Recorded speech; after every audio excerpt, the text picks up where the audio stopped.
Have you ever noticed how easily people get under your skin? A passive-aggressive remark? A broken promise? A rude stare from someone who doesn't even know you? You didn't ask for the fight, but suddenly your peace is gone. Again, here's the hard truth. If anyone can trigger you, they own you. And you're giving away control every single time you react. Stoicism doesn't teach you to suppress emotion.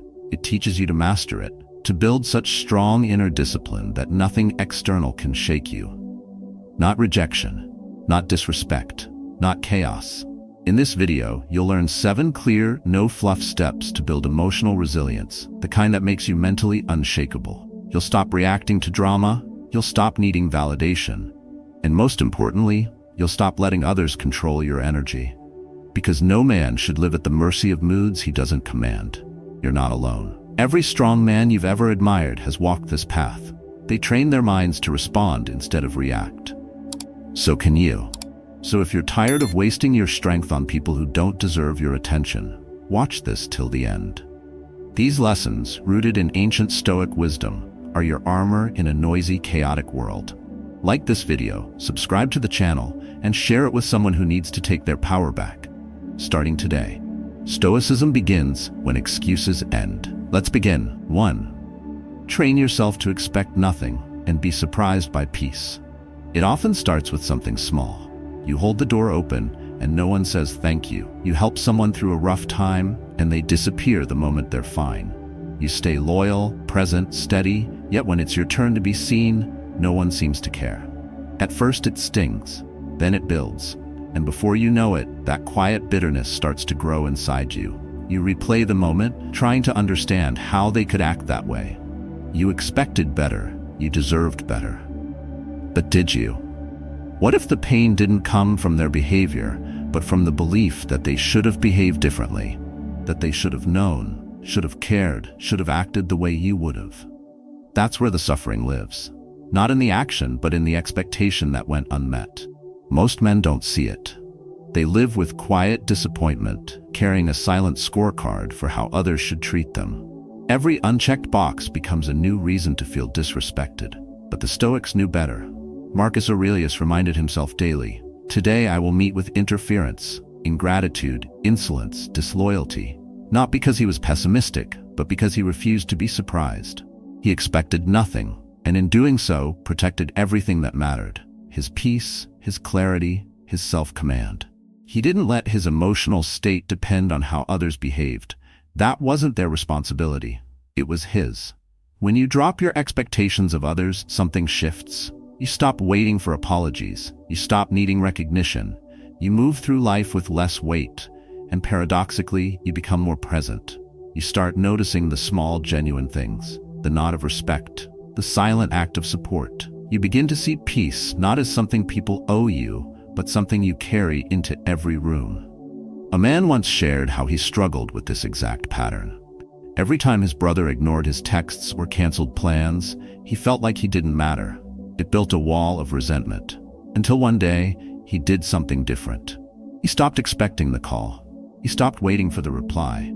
He just chose to live by his own rhythm, and suddenly, the absence didn't sting anymore. Not because the brother changed, but because he did. That shift didn't make him colder. It made him freer. Expectation is often disguised as entitlement. We think we're asking for respect, but often we're demanding a reflection of ourselves and others. And that's never fair, to them or to us. Because everyone operates from their own wounds, their own history, their own limits. Expecting them to act like you do is like asking a tree to grow in the shape of your shadow. You'll wait forever. Instead, shift your mindset. Every time you catch yourself thinking they should have, pause.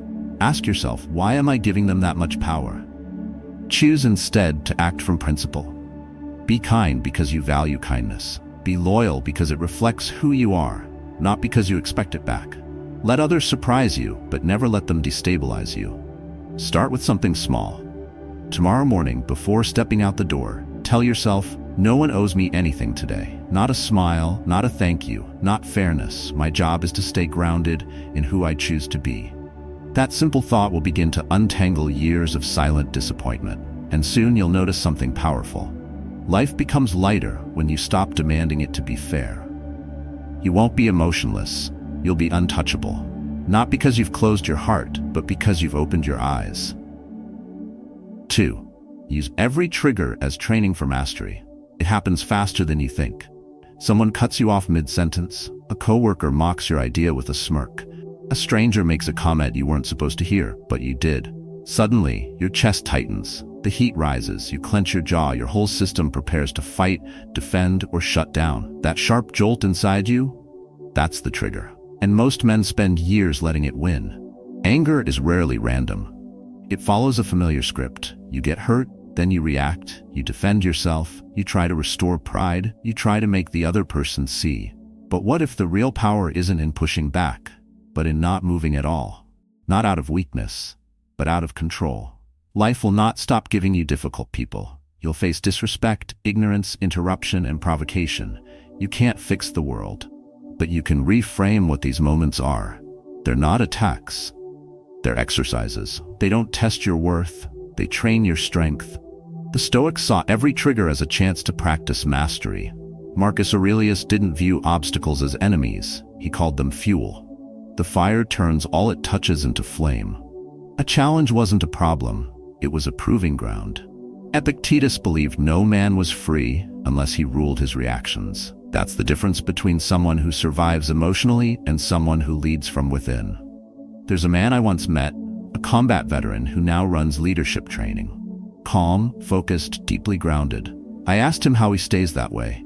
He smiled and said, "Every time I'm tested, I thank life for giving me another rep." His discipline didn't come from avoiding conflict. It came from using it to sharpen his mind. He saw the trigger, and instead of reacting, he trained. The problem is, most men don't see these moments clearly. When they're disrespected, they take it personally. When they're provoked, they explode. When they're ignored, they stew. They think the world is attacking them, but really, the world is offering them the gym of emotional strength. They just haven't walked in. You're not weak for feeling something. That's human. But you're powerful when you choose what comes next. You don't have to react like you always have. You don't have to fire back, storm off, or spiral inward. You can pause, breathe, and shift the entire momentum of that moment. Not to control the other person, but to prove to yourself that you are the one in charge. That's the quiet power Stoicism builds. A force that doesn't need to bark or dominate, it just stands firm, unbothered. When someone tries to provoke you, let them see that their attempt didn't land. You didn't flinch. You didn't burn. You trained. From today, treat each trigger as a rep, a moment to build mental strength. When you feel your pulse spike, remind yourself this is training. If you remain calm, count it. Track your progress, not in silence, but in stillness. If you slip, that's okay. You don't lose the game. You learn where to tighten your grip. You won't get it perfect every time, but you'll grow more unshakable with every attempt. Emotional mastery isn't born in comfort. It's built in pressure. Pressure from people, from noise, from life not going your way. And when you choose to stay grounded in the middle of that storm, you walk the path of the Stoic, not in theory, but in practice. Next time you're tested, don't react. Train. Let them think they've got to you. Let them talk, while you silently grow stronger. 3. Interrupt your emotional reactions with a simple pause. You already know the feeling. A word hits you wrong. A glance feels like an insult. Your body tightens, your breath shortens, and something deep inside wants to act. Right now. Say something sharp. Walk away with force. Send the message, I don't let anyone treat me like this. But a few hours later, when the storm passes, you look back, not with pride, but with regret. You wish you had paused. You wish you had seen it for what it was. Not a war, just a wave. Not a threat, just a test. Reacting without pause is easy. It's automatic. That's what makes it dangerous. Because the reaction feels like control, when in truth, it's surrender. You handed over the wheel to the most primitive part of your mind, and for a few seconds or minutes, you stopped choosing. The Stoics didn't see that as a strength. They saw it as slavery. Marcus Aurelius reminded himself, you have power over your mind, not outside events. That power begins in the pause. The pause is small, but it changes everything. It's the space between trigger and action. The space where reason can speak before instinct takes over. Most men never use it. They live on the edge, always one step away from snapping, yelling, or quitting. But that kind of man is easy to control, easy to provoke. One word, one moment, and he's lost his center. That's not a strength. That's instability dressed up as intensity. Now imagine this. Someone throws a verbal punch at you. Your old pattern would be to fire back. But this time, you stop. You breathe. You feel the heat, but you let it pass like a wave. You watch it instead of becoming it. 3 seconds. That's all. And when you finally speak or choose not to, your words come from discipline, not damage. I've seen men change their lives with that pause. A man in his 50s, always hot-tempered, came to that realization after a quiet breakdown at work. His reactions were costing him respect. So he tried one thing, pausing before replying. Not a full minute, just one deep breath. He said at first, it felt like weakness, but over time it became his power. His voice lowered, his thoughts became clearer, and his decisions sharper. He didn't stop feeling things. He stopped letting feelings speak for him. We often think emotional strength means being unbothered. But the truth is, emotional strength is noticing everything and choosing the response that builds you, not breaks you. That's what the pause gives you, not perfection. Just a gap wide enough for clarity to enter. And once clarity enters, chaos leaves. Epictetus said it clearly. It's not what happens to you, but how you react to it that matters. Most people rush into the moment with emotion. The Stoic walks into it with awareness. One is a storm, the other a mountain. Here's what you can do starting now. Every time your body starts reacting, tight chest, clenched jaw, rising voice, don't suppress it. Observe it, name it, then breathe. Deep and steady. Count 3 seconds. In, hold, out. That pause is the difference between regret and respect, between escalation and elegance. You don't need a full strategy, just space. And that space begins with a pause. You are not your first reaction, you are your second thought. Build that second thought like a muscle. Every pause is a rep. Every time you stop yourself from exploding, you're not just avoiding conflict, you're reclaiming control. And control, not noise, is the mark of a man who leads himself. 4. Treat insults like background noise. A man who can't ignore an insult is a man still ruled by the opinions of others. You walk into a room, you offer a thought, and someone scoffs. You share your truth, and someone mocks your tone, your face, your past. It doesn't take much. Just one word, one smirk, one sentence spoken under someone's breath, and you're pulled out of yourself. You feel it immediately. The heat, the tension, the urge to prove, to push back, to defend your worth in the eyes of someone who doesn't even see you clearly. That's how the mind gets hijacked. Not by knives, but by noise. It feels personal, but it's not. It feels targeted, but it's not. Most of the time, what they said wasn't even about you. It was about them. Their bitterness, their noise, their chaos. But if you carry that insult like a truth, if you wear it like a label, you're the one who made it real. That's the trap. The Stoics understood this long before psychology gave it a name. Epictetus said, if someone speaks ill of you, live in such a way that no one will believe it. But he also said, an insult doesn't harm you unless you accept it. In other words, you decide what gets inside. You decide what reaches your core. If a stranger throws mud at you and you don't wipe it off, that's your choice.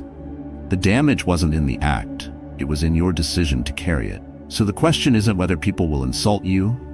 They will. Some with subtle digs, others with blunt cruelty. The real question is whether you'll be the kind of man who reacts to every bark, or the kind who walks through noise with silent strength. Because that's what insults are. Noise. Static. Barking dogs behind fences. Loud but harmless, unless you lean in. You know the pattern. You've lived it. A friend says something thoughtless in front of others. A coworker makes a backhanded comment about your past. A stranger questions your masculinity over something stupid, and something in you stirs. You want to strike back. You want to reclaim something they tried to take. But that reaction is a trade. You trade your peace for their weakness. You trade your clarity for their confusion. You let them pull you into a level you've already outgrown. You think your silence will look like submission, but real men know silence isn't weakness, it's strategy. You don't need to win the insult war. You win by staying outside of it. You win by walking through fire without catching flame. You win by becoming so solid inside that nothing shakes you from the outside. One man told me how he finally learned this. Years of reacting to every slight, every jab, every whisper. Until one day, after a heated exchange with a colleague, he asked himself, "Why do I keep making fools so powerful?" That question burned through the old wiring in his head. From that moment on, he built a new habit. Every insult, imagined or real, became background noise, not worth a single heartbeat. So what do you do when someone crosses that line? When they dig into something raw? You breathe, you pause, you ground yourself. Then you remind your mind, this is noise, not true, not a threat, just noise. Let them speak, let them posture, let them show you who they are while you stand unmoved. That's your discipline, that's your dignity. That's emotional control, not written in theory, but lived in silence. In that silence, it's not the absence of response, it's the presence of power. 5. Walk away without needing to win. Sometimes the strongest move is the one where you say nothing. No explanation, no last word, just a calm decision to protect your energy. You've felt that tug before. When a conversation turns sharp, when your pride flares, when your mind starts crafting comebacks like weapons. You know you're right. You know they're twisting the truth. And yet every word that leaves your mouth pulls you further into a fight that leaves no one better. Only more drained, more bitter, less you. The urge to win is natural. You were raised to defend yourself, to prove your point, to never back down. Somewhere along the way, not responding started to look like weakness. So you argued harder, pushed louder, held the last word like a trophy, even when it meant sacrificing your peace. But you didn't win anything. You just stayed longer in a space that didn't deserve your presence. That's the cost of needing to win. You lose yourself trying to conquer someone else. You spend hours thinking about what you should have said. You replay the moment, dissect the tone, fantasize about the perfect comeback. All while they've already moved on. Stoicism breaks that pattern. It reminds you, victory isn't external, it's internal. You don't need their surrender to feel strong. You don't need their silence to feel seen. All you need is the discipline to walk away when it's time. Epictetus once said, if someone succeeds in provoking you, realize your mind is complicit in the provocation. That's not softness, that's clarity. True strength isn't reactive, it's selective. You choose your battles, you choose your silence. Not because you're afraid to speak, but because your peace costs more than being right. Imagine this. You're in the middle of a heated argument with someone who refuses to listen. They're twisting your words, raising their voice, trying to win a game you never wanted to play. You feel the heat rising, the need to respond, to correct them, to defend your character. But instead, you pause, you breathe. You realize this isn't your fight, it's their chaos, and you choose not to carry it. You stand, you say, we'll stop here, and you walk away. Not in anger, not in defeat, but in power. One man told me how this shift saved his marriage. He used to argue for hours, thinking if he could just say the right thing, she'd understand. But the more he explained, the more defensive she became. Until he tried something different. He started listening. He stopped needing to win. He walked away when things turned toxic, not to punish her, but to protect the space between them. Over time, the dynamic changed. Not because she changed first, but because he no longer fought battles with ego. This isn't about silence as avoidance. It's about silence as mastery. It's about walking away, not because you're lost, but because you've outgrown the need to prove. The man who always needs to win is still seeking validation, still tied to pride, still reactive. But the man who knows when to speak, when to stay, and when to leave, that man is free. Next time you find yourself in a battle of words, stop and ask, is this worth my clarity? Not every insult deserves a response. Not every conflict deserves your energy. Sometimes the most powerful statement is stillness. The most commanding move is distance. That's not a retreat, that's respect for yourself, for your time, for your peace. And when you begin to live by that standard, you'll notice something shift. Fewer fights, deeper calm, clearer mind. You won't feel the need to win anymore because you'll realize you've already won. You chose yourself, and no one gets to argue with that. 6. Reframe every offense as a reflection of the offender. Not every insult is about you. In fact, most of them aren't. But your mind takes it personally anyway. You hear the sharp tone, the dismissive comment, the sarcasm dressed as concern, and it lands in your chest like a punch. You start to question yourself. You wonder if you deserved it, or worse, if what they said is true. And slowly, The way they saw you becomes the way you begin to see yourself.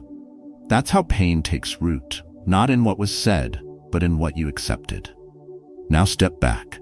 What if that insult had nothing to do with you? What if it was just a mirror of someone else's chaos, their insecurity, their fear, their smallness disguised as control? The Stoics understood this deeply. Marcus Aurelius wrote, "Whenever someone does wrong, it is because they think it's right. They act from their own understanding." And that's the point. Most people speak and act from where they are, not where you are. You are just standing in the way of their storm. You've seen it before. A colleague lashes out in a meeting not because you failed, but because they felt threatened.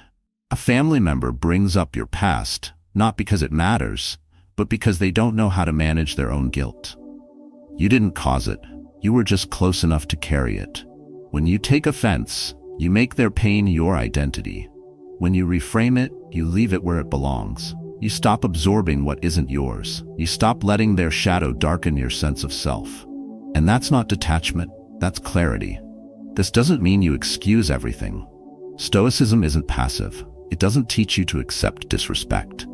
It teaches you to recognize its true source, so you can act from strength, not wounded pride.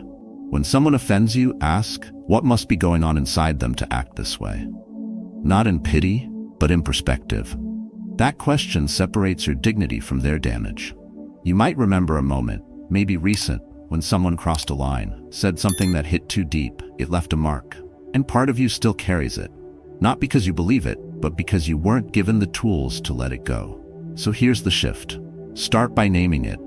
That was their projection, not my reality. Every time it resurfaces, repeat it. Out loud if you need to. This isn't weakness.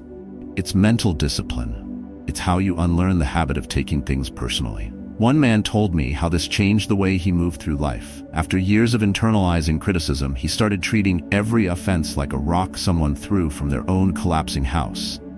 He stopped picking up the rocks. He stopped building walls with them. He walked on.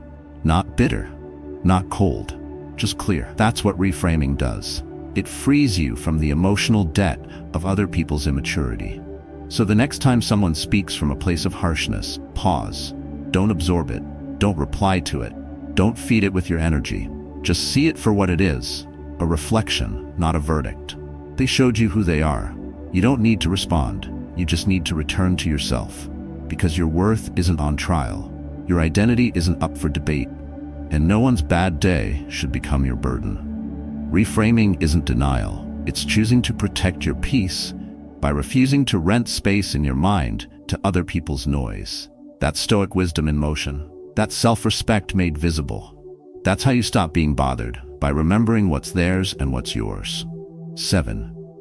Anchor your peace to principles, not people. Peace built on people will always collapse. One shift in their mood, one unexpected silence, one broken promise, and the calm you worked so hard to build disappears. You feel centered until they act cold. You feel strong until they withhold praise. You think you're fine, but you're not really free. You're just temporarily approved of. And that's a dangerous way to live, tethered to winds you can't control. You've likely felt it. Days when your confidence soared because someone treated you well. Then it dropped, just as fast, because they didn't answer your call or look at you differently. Your emotional state bounced like a yo-yo in someone else's hand. And when that happens, it doesn't matter how smart or successful you are. You're still ruled by something outside of you. Stoicism offers a different foundation, one built on something unshakable, an inner principle. Marcus Aurelius wrote, "The tranquility that comes when you stop caring what they say or do, only what you do." That's the shift. Stop tying your peace to how others show up. Start tying it to how you choose to live. Imagine this. You wake up tomorrow and decide that your calm, your clarity, and your courage come from values you live by, not reactions you chase. You define your own rhythm. You act with integrity even when others don't. You stay kind even when kindness isn't returned. Not because you're trying to prove something, but because that's who you've chosen to be. One man told me he used to feel emotionally exhausted by people's approval. If someone praised him, he felt like he could breathe. If they didn't, he felt invisible. He lived on validation, but never felt solid. until he wrote down 3 words that would shape every day going forward. Calm, clear, consistent. Those became his code, his anchor. When people changed, he didn't. When energy shifted around him, he stayed grounded. His self-respect wasn't up for debate. That's what anchoring to principle does. It ends the cycle of emotional dependency. You stop needing others to be stable so you can feel okay. You start holding the line internally, even when everything around you is noisy, unpredictable, or disappointing. And that's not isolation. That's leadership. This doesn't mean cutting people off or closing your heart. It means refusing to let your inner weather be shaped by external storms. People will always fluctuate. One day supportive, the next distracted. One moment understanding, the next absorbed in their own issues. That's human.